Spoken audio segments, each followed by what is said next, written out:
Amados irmãos, amadas irmãs, estamos vendo sobre a importância de nós vigiarmos e orarmos. E agora estamos vendo as experiências, as lições do Getsemane nessa questão de vigiar e orar. Vimos que o Senhor tinha muitos discípulos. Havia um grupo de 70, e aí, num círculo menor, havia um grupo de 12, e havia o círculo mais íntimo, o grupo de 3. E para esse grupo de 3, o Senhor deu experiências especiais. O Senhor os chamou para ali o Monte da Transfiguração, para a cura da filha de Jairo e também para o Getsemane. E o Senhor, quando estava se preparando para enfrentar a cruz que estava ali à sua frente, ele se entristeceu. E para esse grupo de 3, ele falou: a minha alma está profundamente triste até a morte. Ficai aqui e vigiai comigo. E a Bíblia registra como ele foi um pouquinho mais adiante e ele orou. E o que o Senhor esperava é que enquanto ele estivesse orando, esses 3 também estivessem orando, sustentando, dando apoio para esse momento tão crucial e tão difícil. Mas o que aconteceu?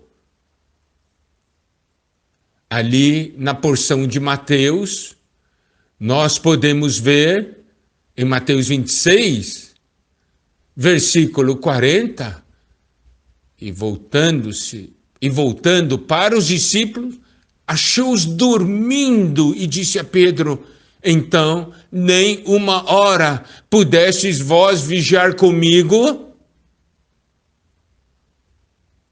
Na porção equivalente, em Marcos, diz: voltando, achou-os dormindo e disse a Pedro: Simão, tu dormes? Não pudeste vigiar nem uma hora. Veja só, o Senhor naquele momento tão difícil, para esses mais íntimos, para quem ele havia aberto o seu coração, falando que ele estava profundamente triste até a morte.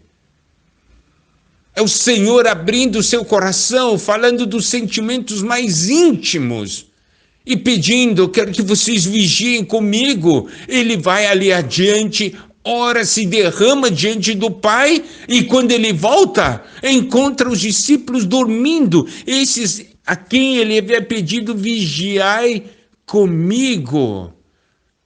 Daí ele fala para Pedro. Claro, eram 3, Pedro, Tiago e João, mas Pedro, aquele que era o líder, representava os outros. Então, nenhuma hora pudesse vigiar comigo. Ele disse: Simão, tu dormes? Você está dormindo? Eu pedi, nesse momento tão difícil, que você vigiasse comigo. Você está dormindo? Não pudeste vigiar nem uma hora. Amados irmãos, amadas irmãs, o Senhor também é aquele que abre o seu coração para nós. Porque Ele não nos trata como servos, não nos trata como amigos. Ele tem aberto o seu coração para nós nesses tempos finais, mostrando o que Ele deseja ganhar em nossas vidas, o que Ele deseja ganhar em nossa família, o que Ele deseja ganhar na igreja. Esses momentos que antecedem a sua volta a uma tremenda batalha espiritual. E Ele pede para nós vigiarmos e orarmos. Qual é o sentimento do Senhor hoje? Naquela época, o Senhor estava profundamente triste porque iria encarar os fatos que viriam para a nossa redenção.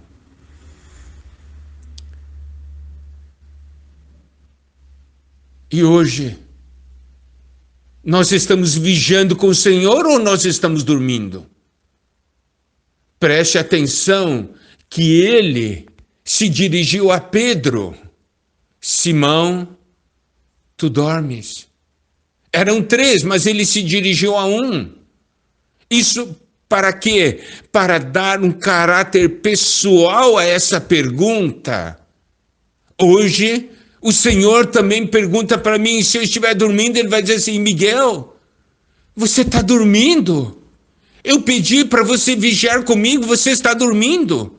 Compreende? Ele cita um nome. Você não pode vigiar 1 hora comigo. Ele pede para nós sermos um com ele.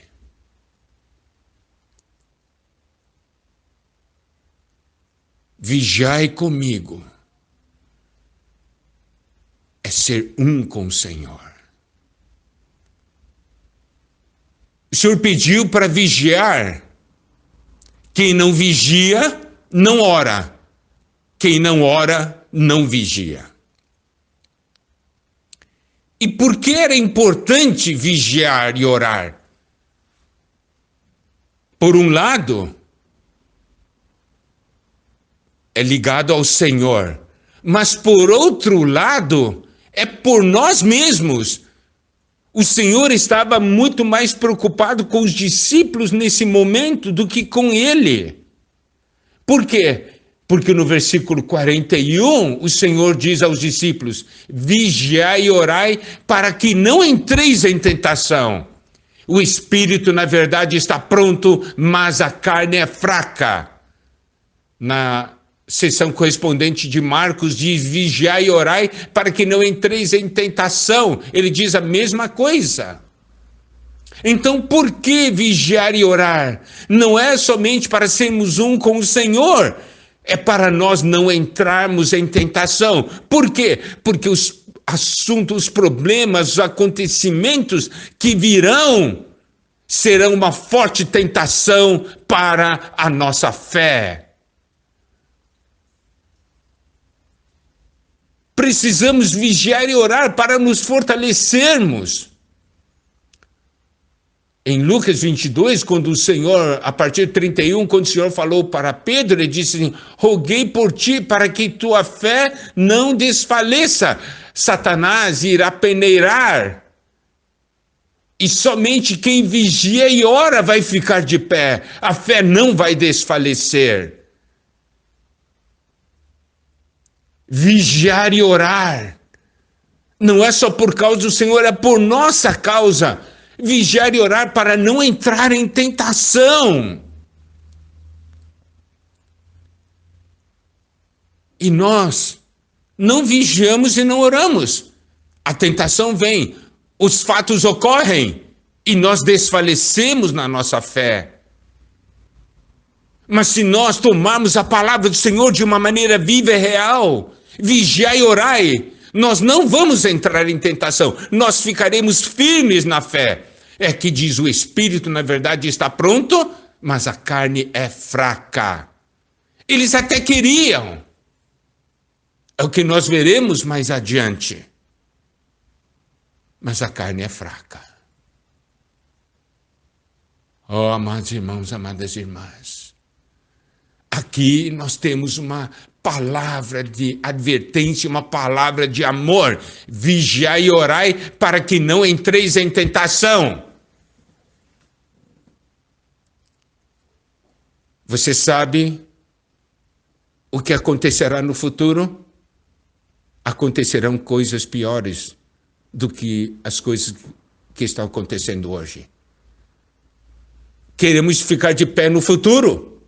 Hoje devemos vigiar e orar. Numa série de mensagens mais à frente, nós iremos detalhar sobre a experiência de vigiar, as características do vigiar e do orar. Amados irmãos, amadas irmãs, vamos nos lembrar dessa palavra. Vigiai e orai, para que não entreis em tentação. Em outras palavras, vigiar e orar, para termos a força e a graça para vencer o que virá no futuro. Coisas que nós não sabemos. Os discípulos não estavam sabendo o que viria.